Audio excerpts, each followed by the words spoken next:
Hi, my name is Lena Faisel. I'm currently a second-year master's student at Case Western, getting my degree in medical physiology. Before that, I finished my bachelor's at Virginia Commonwealth in exercise science. I have the plan of applying to med school this cycle, so fingers crossed that goes well for me. How do I have the pleasure of knowing Junior? I actually completed an internship at the Cardiopulmonary Rehab Center at Bon Secours with him in spring of 2015. Not only was he an amazing supervisor, but he was an amazing leader and just a mentor.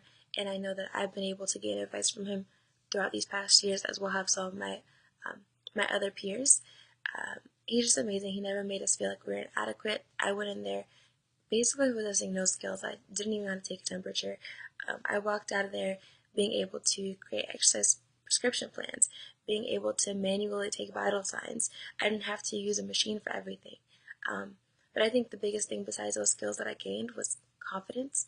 A lot of times, these patients, they're looking to you when you're not even looking at yourself.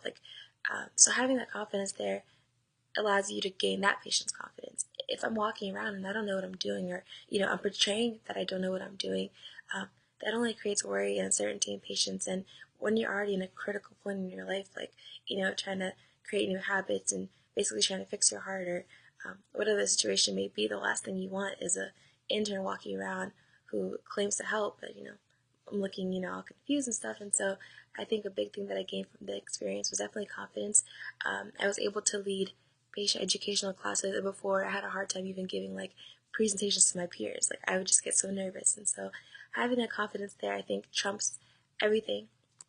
The vital, learning the skills are also necessary and very important, but I think you need that confidence there. And that's something that Junior was able to instill in not only me, but I know my fellow peers as well. And that's something that I also heard from people who did it previous years, including my friend who I actually heard about the internship from. She had actually been an intern of Junior's the previous year, spring 2014, and she had nothing but glowing reviews. So I knew going into it that I was going to be in great hands, and I know that anybody else going into this or having any sort of interaction with Junior will be in amazing hands.